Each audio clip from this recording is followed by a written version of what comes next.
हिंदू नहीं मानती? मैं खुद दलित हूँ, मैं अपने आप को हिंदू नहीं मानती। क्यों माने हम? हिंदू मंदिर में जा सकता है, दलित मंदिर में जा ही नहीं सकता, और जाता है अगर हमारे देश के राष्ट्रपति दलित होकर अगर मंदिर में जा रहे हैं तो पूरे मंदिर को धुलवाया जा रहा है। आप कैसे कह रहे हैं कि दलित हिंदू है? अगर आपको मुसलमानों के खिलाफ खड़ा करना होता है तो दलित हिंदू हो जाता है। यही तो चल रहा है कि आप हिंदुओं को तोड़ना चाहती हैं जातियों में। आपने तोड़ा है, तोड़ा आपने है। आपके लोग मंदिर में नहीं जाने देना चाहते। देखिए मैं बताती हूँ, मौलाना सज्जाद नोमानी ने अभी एक बयान दिया और उनका बयान यही था कि इस देश का एससी समाज अपने आप को हिंदू नहीं मानता, तो उनके बयान को दिखाया जा रहा है कि वो जो है हिंदू विरोधी है, उन्होंने हिंदुओं को तोड़ने का काम किया। वही बयान आप दे रही हैं। बयान मैं नहीं दे रही हूँ, मैं तो कह रही हूँ इस देश का जो दलित है वो हिंदू नहीं है और उनको मानना भी नहीं चाहिए, क्योंकि दलितों के साथ जो अत्याचार हुआ है, जितना बीजेपी ने किया है, जितना इनके ऊंचे तबकों सोकॉल्ड ऊंचे जातों ने किया है दलितों के साथ अत्याचार, वो कभी किसी ने नहीं किया। बाबा साहेब की फोटो देख रहे हैं, नहीं किया। बाबा साहेब नहीं किया। क्या मनुवाद में दलित भी प्योर आर्यन है?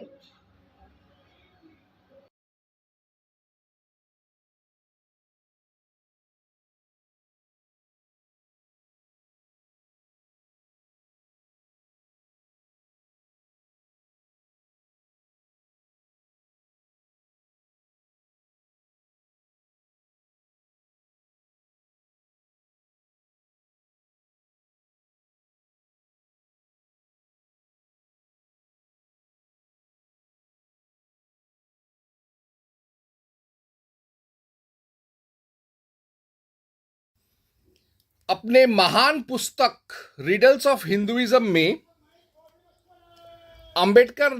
नवाब अंबेडकर ने कहा है कि जो हरिजन हैं वो दरअसल हिंदू नहीं हैं, और फिर कई दूसरे जगहों पर उसने ये कहा है कि शूद्र जो हैं वो आर्य क्षत्रिय ही थे पहले। तो कंफ्यूजन जो है कि क्या दलित हिंदू हैं कि नहीं है, दलित यानी शूद्र आर्य है कि नहीं है, आज मैं उसका जांचाई करने वाला हूं।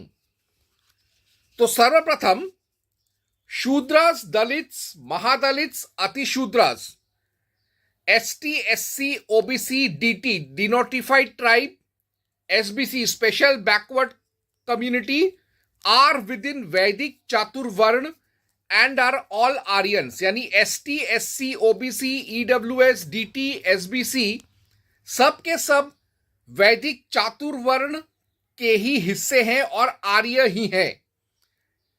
इसका प्रमाण क्या है? इसका प्रमाण है ऋग्वेद पुरुष सूक्त 10.90.12 14, अथर्ववेद 19.6.6, श्वेत यजुर्वेद 31.11। जो ऋग्वेद का पुरुष सूक्त है वो अथर्ववेद में भी है, ऋग्वेद में तो है ही, और श्वेत यजुर्वेद में भी है। तो मैं इन सब को एक एक करके पढ़ूंगा ये देखने के लिए कि क्या पुरुष सूक्त जो है दलितों को अर्थात शूद्रों को आर्य प्रणाली का हिस्सा मानता है कि नहीं।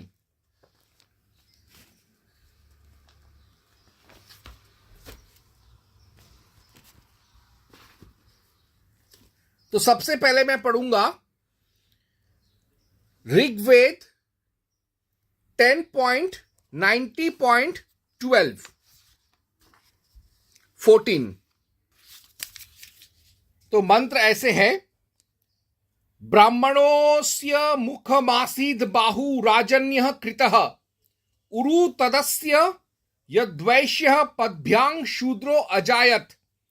उसके मुख से ब्राह्मण, भुजाओं से क्षत्रिय, जंघाओं से वैश्य तथा पैरों से शूद्र वर्गों की उत्पत्ति हुई। उसकी नाभि से अंतरिक्ष, सिर से स्वर्ग, पैरों से भूमि, कानों से दिशाएं प्रकट हुई। इसी प्रकार लोकों का निर्माण हुआ। अब आगे मैं पढ़ने वाला हूं इसी का अथर्ववेदीय रूप जो दिया हुआ है अथर्ववेद 19.6.6 में। तो मैं पढ़ रहा हूं अथर्ववेद 19.6.6। उसके मुख से विद्वान ब्राह्मण प्रकट हुए, भुजाओं से क्षत्रिय उत्पन्न हुए, शूद्र उसके पैर पांव से तथा वैश्य की उत्पत्ति उसके मध्य भाग से हुई। अब मैं इसी को श्वेत यजुर्वेद 31.11 में भी पढ़ लेता हूं।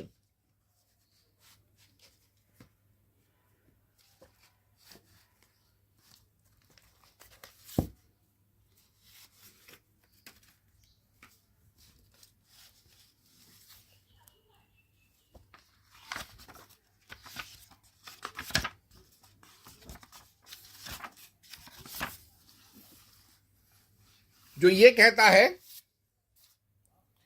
इस विराट पुरुष का मुख ब्राह्मण, बाहु क्षत्रिय, जंघा वैश्य और चरण शूद्र रूप हुआ। यानी पुरुष सूक्त के हिसाब से तो सारे जो शूद्र हैं वो आर्य प्रणाली का ही एक अभिन्न हिस्सा हैं। यानी वो भगवान का ही रूप का एक हिस्सा है, भगवान के अवतार का एक हिस्सा है, उसके अवतरित शरीर का एक हिस्सा है। ठीक है, तो ये हो गया वेदों का बात। अब वैदिक कानून के हिसाब से इसका क्या तात्पर्य है, इसके लिए मैं पढ़ूंगा मनु 1.31।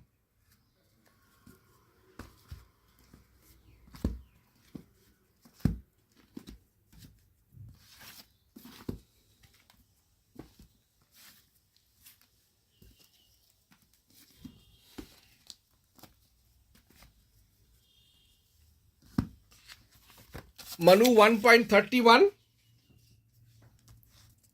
ब्रह्मा ने लोकों की वृद्धि के लिए मुख, बाहु, जंघा और चरण से ब्राह्मण, क्षत्रिय, वैश्य और शूद्र इनको क्रम से बनाया। यानी ब्रह्मा ने ही शूद्रों को ही बनाया। और इससे यह भी पता चल जाता है कि 4 कास्ट्स है, 4 जातियां हैं। अब उन चारों में शूद्र भी आते हैं, तो शूद्र भी आर्य सनातन धर्मी वैदिक हिंदू समाज का ही हिस्सा है। अब मैं ये बोलना चाहूंगा कि Dalits are uneducated illiterate Aryan Shudras of past. प्राचीन काल के जो अशिक्षित आर्य होते थे उन्हीं को दलित कहा जाता था। इसका क्या प्रमाण है? इसका प्रमाण है मनु 3.117 शूद्र लिनिएज फ्रॉम ब्राह्मण्स। यानी मनु ये कहता है कि जो शूद्र हैं वो भी ब्राह्मण से ही पैदा हुए हैं। वो कहीं से आसमान से नहीं टपके, ना ही वो कोई तथाकथित मूल निवासी हैं, क्योंकि मूल निवासी जो है वो तो भारत में आर्य ही हैं। आर्य के अलावा कोई और मूल निवासी तो है ही नहीं।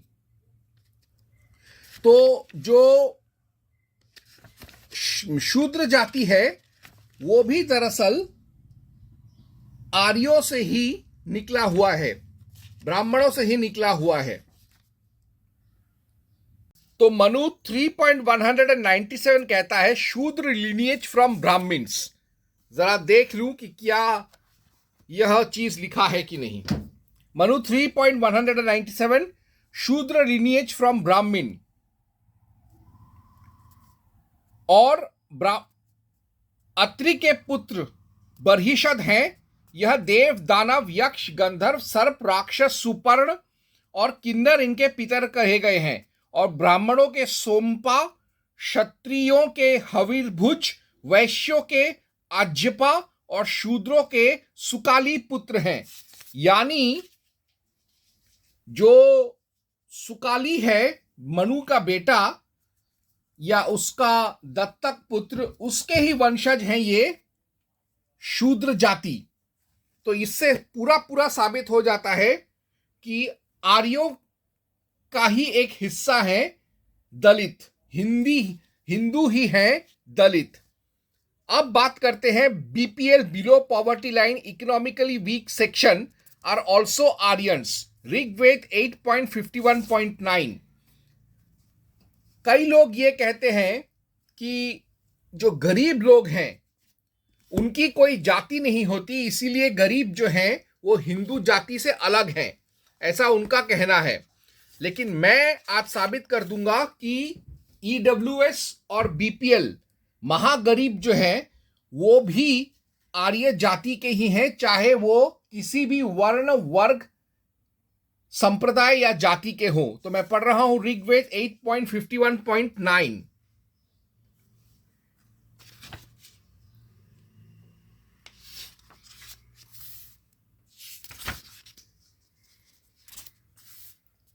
जिसके धन के रक्षक सभी आर्य और दास हैं, जो श्वेत पविरु के अभिमुख है होता, वो इंद्र हमारे लिए धन प्रदायक होता है। यानी यहां पर साफ साफ लिखा है जो दास हैं, चाहे वो कितने भी गरीब क्यों ना हो, उनको भी आर्य ही मानना चाहिए। मानना शास्त्रों के हिसाब से बिल्कुल चाहिए। Although there was Chaturvarna, we come across 5 castes denoted by such terms: Panchavarna, Panchayoni, Panchajana, Panchakrishti, Panchakishti, Panchamanush, Panchacharshani, Panchajat, Panchmanav। ऐसे कुछ शब्द आते हैं वेदों में जिनसे कि 5 जातियों का इंडिकेशन मिलता है। अब हिंदू समाज में तो 4 जाति है, तो ये 5 जाति कौन है वो मैं आज एक एक करके चेकआउट करूंगा। तो सर्वप्रथम वेदों में शब्द आता है पंचजन, तो उनको मैं एक एक करके पढ़ूंगा। ऋग्वेद 6.11.4, ऋग्वेद 9.65.23, 10.45.6, ऋग्वेद 10.53.4, ऋग्वेद 8.63.7, ऋग्वेद 5.32.11, ऋग्वेद 9.66.20। तो शास्त्रों में जो शब्द आता है बार बार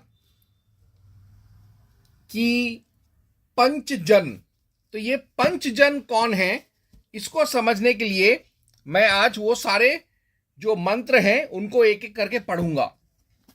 तो पता चलेगा कि आखिरकार ये पंचजन थे कौन और इनका क्या किरदार था आर्य समाज में।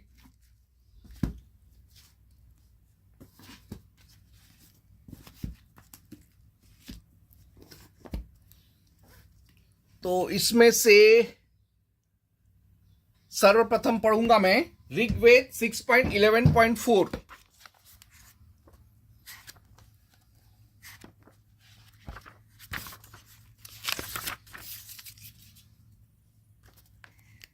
तेजस्वी तथा मेधावी अग्नि विशेष रूप से शोभायमान होता है।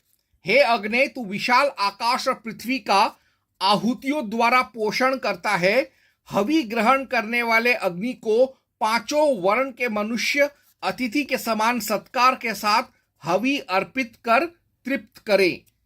यहां पर साफ साफ लिखा है कि जो पंचजन हैं वो ऋग्वेद 6.11.4 में यज्ञ करते हैं। यानी 5 वर्ण के लोग जो हैं वो हविर्दान करते हैं, पूजा पाठ और यज्ञ हवन करते हैं। तो ये आर्य ही हैं, इसमें कोई निसंदेह कोई बात नहीं है। अब मैं पढ़ूंगा ऋग्वेद 9.65.23।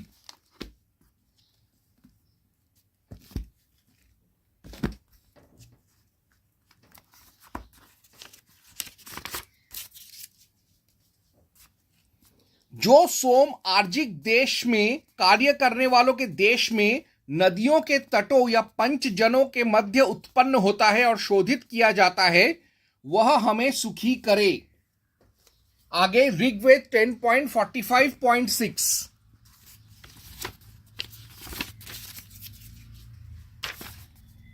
जलोत्पन्न अग्नि प्रकट होते ही आकाश पृथ्वी को व्याप्त तथा संसार को प्रकाशित करता है। जब 5 वर्णों के मनुष्य ने यज्ञ में अग्नि की स्तुति की, तब उसने पर्वत के समान सुदृढ़ मेघों को विदीर्ण करके जल वृष्टि की।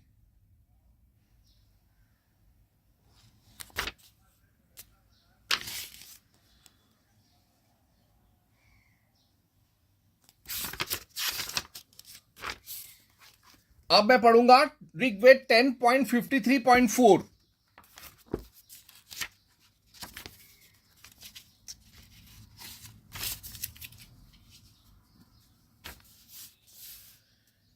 राक्षसों को पराभूत करने में जो स्तोत्र सक्षम है, हम उनका उच्चारण करते हैं।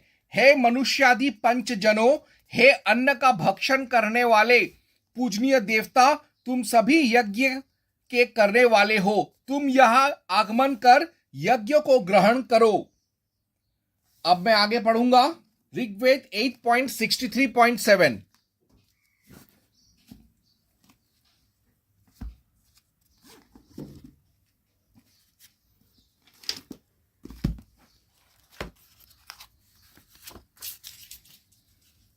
परस्पर मिलकर जब 5 प्रजाएं इंद्र की स्तुति करती हैं, तब इंद्र अपने पराक्रम से शत्रुओं का संहार करता है। ऐसा महान इंद्र हम विप्रो द्वारा सम्मान को प्राप्त करता है। अब मैं पढ़ूंगा ऋग्वेद 5.32.11।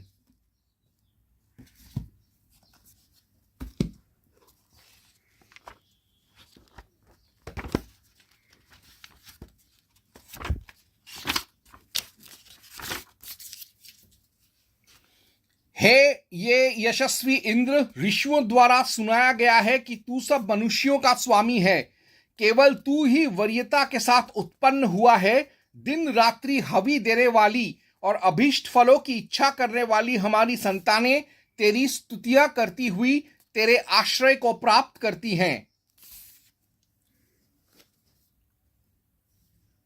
इसमें भी पांचजन्य शब्द आया है।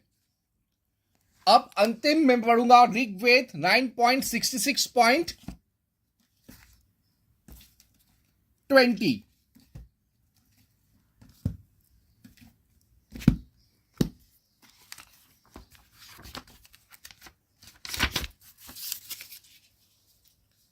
पंचजनों के हित की इच्छा वाले सबके दृष्टा जिस अग्नि को ऋषियों ने यज्ञ के निमित्ती सबसे पहले स्थापित किया, हम उस अग्नि की स्तुति करते हैं।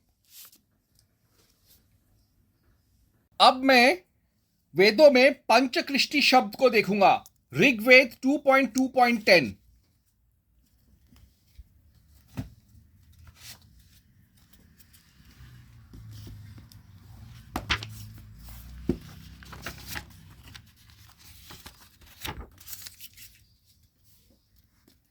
हे अग्नि, हम दुखों आदि से रहित हों तथा तेरे द्वारा हम दूसरों को अप्राप्य धन को प्राप्त कर समाज के 5 वर्णों में सूर्य के समान प्रकाशित हों और मानव समुदाय में उत्पन्न हों, उत्तम हों। आगे ऋग्वेद 6.46.7।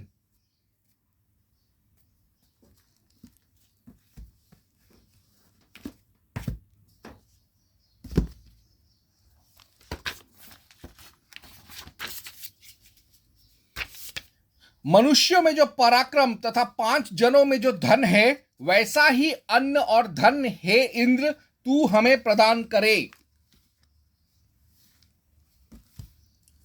अब मैं पढ़ूंगा अथर्ववेद 3.24.3।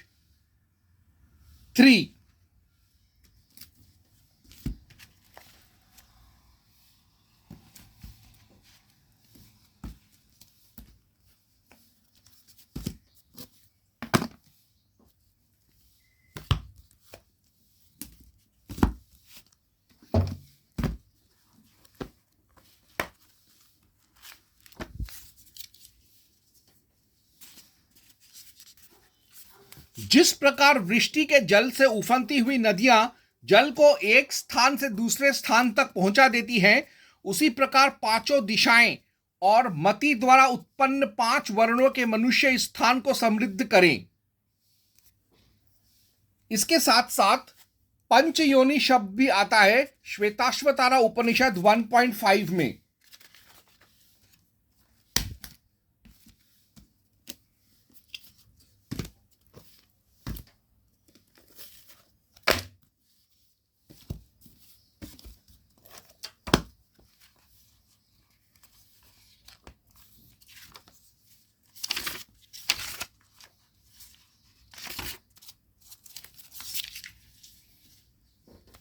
मंत्र ऐसे, श्लोक ऐसे हैं: पंचस्रोतोम्बुं पंचयोन्योग्रवकां पंचप्राणोर्मिं पंचबुद्धयादिमूलां पंचावर्तां पंचदुःखोध्यवेगां पंचाशद्भेदां पंचपर्वाम धीमः। अर्थात the five organs of perception are like five currents of a river. The five elements stimulate it and make it grow powerful and crooked. The five organs of action are its waves, and the mind, the source of all sense perception, is its source. Sound and other such properties are like eddies, and the five sorrows are its rapids. The river has five moods and goes through 50 modifications. Let us remember the mind is the root of all these varying sense perceptions which we call the world.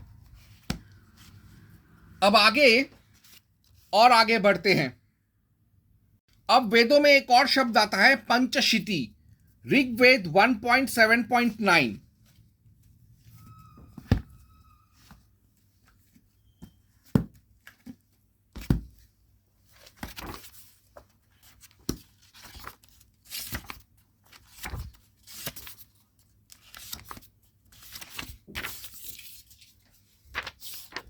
वह इंद्र सभी प्रकार के वैभव संपदाओं तथा पांचों श्रेणियों के मनुष्य का एकमात्र स्वामी है। ऋग्वेद 7.75.4।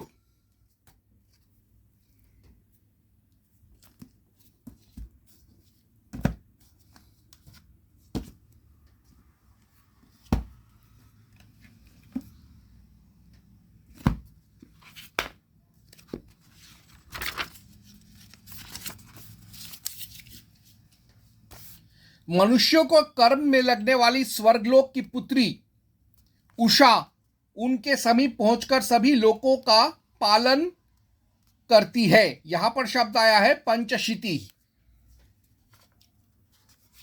आगे ऋग्वेद 6.46.7।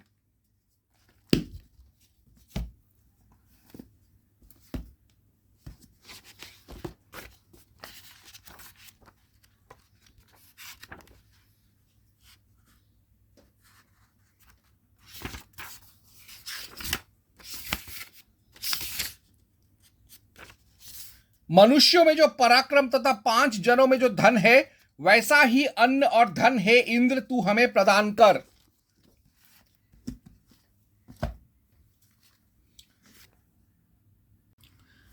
वेदों में एक और शब्द आता है पंचमानव। अथर्ववेद 3.21.5।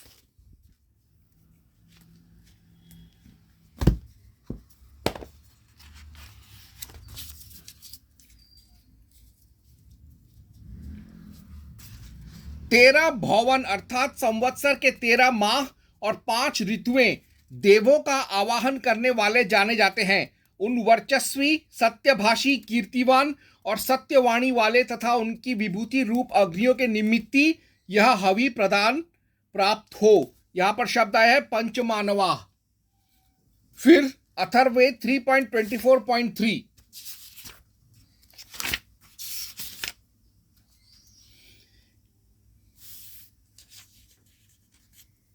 जिस प्रकार वृष्टि के जल से उफनती हुई नदियां जल को एक स्थान से दूसरे स्थान तक पहुंचा देती हैं, उसी प्रकार पांचों दिशाएं और मति द्वारा उत्पन्न 5 वर्णों के मनुष्य इस स्थान को समृद्ध करें।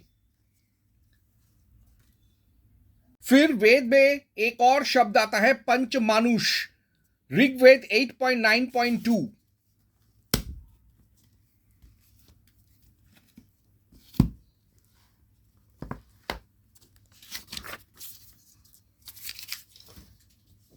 हे अश्विनी कुमारों, दिव्यलोक और अंतरिक्ष लोक में स्थित मनुष्यों के पास जो 5 प्रकार का धन उपलब्ध रहता है, वो ही धन हम तुम्हें प्रदान करने की कृपा करें। यहां शब्द आया है पंचमानुषांग।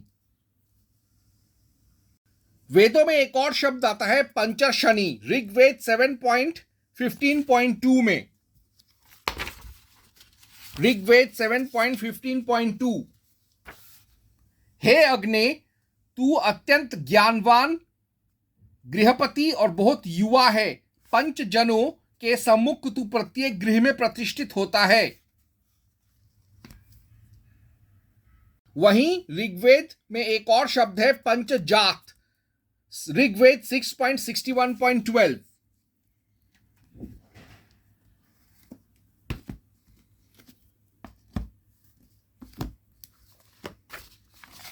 ऋग्वेद 6.61.12।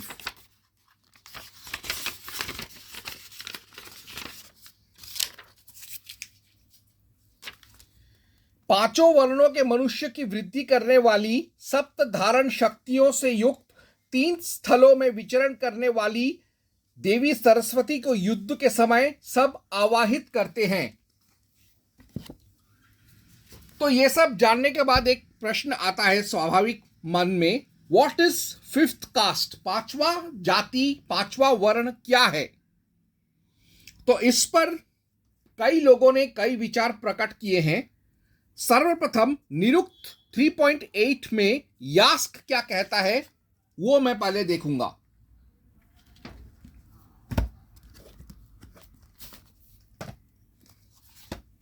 तो निरुक्त 3.8 में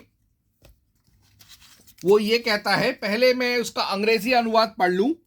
demons asura are so called because they delight in evil places, or they are expelled from places as to throw, or else the word asuh is a synonym of breath inhaled. It rests in the body that is endowed with it. Asura, it is known. He created gods, suran, from good, su, that is the characteristic of gods. He created demons, asuran, from evil, asu, that is the characteristics of demons. According to some, the 5 tribes are the Gandharvas, the mains, gods, demons and evil spirits. They are the 4 castes with Nishad as the 5th, says Aupamanyav. तो निरुक्त में यास्क ने ये कहा है। अब उसका मैं संस्कृत का भी पढ़ लूं। पंचजना मम होत्रं जुपध्वम गंधर्वा पितरो देवा असुरो रक्षांसित्यके चत्वारो वर्णा निषादः पंचम इत्यामम यवः निषादः कस्मात् निषदेनो भवति निपन्नमस्मिन् पाकमिति नैरुक्तः। तो भाई ये तो बहुत कड़क संस्कृत हो गया। उसका ज़रा हिंदी अनुवाद मैं एक बार चेक करूं तो उससे पता चलेगा कि क्या इसमें अर्थ क्या है इसका, क्योंकि इतना कड़क संस्कृत किसी को शायद ठीक से ना आता हो। तो मैं उसी को एक बार पढ़ रहा हूं।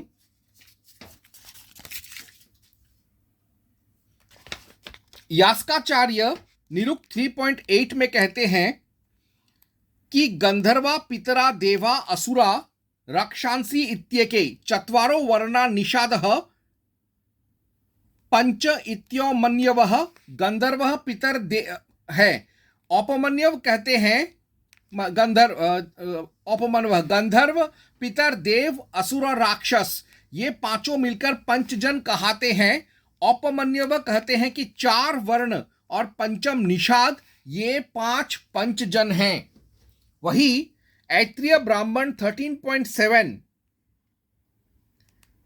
में इस प्रकार वर्णन है, पांचजन्यं वा एत दुक्थं यद्वैश्वदेवं सर्वेषां वा एतत् पंचजनना मुक्थं देव मनुष्याणां गंधर्वाप्सरसां सर्पाणां च पितॄणां चैतेषां वा एतत् पंचजनना मुक्थं सर्व एनं पंचजना विदुः। यानी ऐत्रेय ब्राह्मण भी मानता है कि सर्प, गंधर्व, मनुष्य, राक्षस, असुर, ये 5 जन हैं। तो उपमन्यु का विचार पढ़ लिया, अब अदर्स का और देखते हैं। तो ऐत्रेय ब्राह्मण 13.7 और 3.31.5 कहता है, देव, पितर, मनुष्य, गंधर्व, अप्सरा, सर्प। 2 यास्क तो देख ही लिया, गंधर्व प्लस पितर प्लस देव प्लस असुर प्लस राक्षस, पंचजन है। 3 उपमन्यु को भी मैंने पढ़ लिया। ब्राह्मण, क्षत्रिय, वैश्य, शूद्र, निषाद यानी ट्राइबल, ये 5 जन हैं। 4 सायण कहता है सेम एज उपमन्यु, वो भी उपमन्यु का ही विचार को समर्थन करता है। 5 Roth Geldner, all humans of all directions.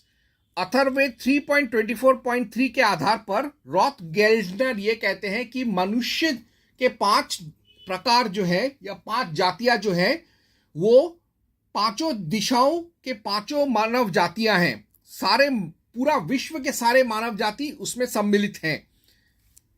6 तिस्मर कहता है Anu plus Druhyu plus Yadu plus Turvasha plus Puru, ये 5 जन है। ऑल्सो ग्रिफिथ प्लस मैकडोनल्ड भी इस बात को मानते हैं। तो ये तो मैंने बोल दिया, लेकिन मैंने ये बात सारे किसके आधार पर कहा है, कौन से पुस्तक में ये सब चीज लिखा है, वो भी जानना बेहद जरूरी है। तो ये सब मैंने अपने मन से नहीं बनाया है, ये एक बहुत बड़े लेखक हैं, उसके पुस्तक में उसने ये सब चीज दिया हुआ है। तो पुस्तक का जो नाम है वो है वेदों में समाजशास्त्र, अर्थशास्त्र और शिक्षा शास्त्र, डॉक्टर कपिल देव द्विवेदी, विश्व भारती अनुसंधान परिषद, ज्ञानपुर भदोही। और दूसरा जो मैंने पढ़ा था वो है जाति निर्णय, पंडित शिवशंकर शर्मा काव्यतीर्थ, प्रकाशक है श्री घूड़मल प्रहलाद कुमार आर्य, धर्मार्थ न्यास, हिंडौन सिटी, राजस्थान। तो अब यहां पर ये लोग क्या कहते हैं, पंचजन में कौन है, इस विषय पर पर्याप्त मतभेद है। रिफर ऋग्वेद 7.75.4। ऐत्रेय ब्राह्मण ने पंचजन में इन 5 को माना है, देव, मनुष्य, गंधर्व, अप्सरस, सर्प और पितर। यास्क ने निरुक्त में 2 मत दिए हैं।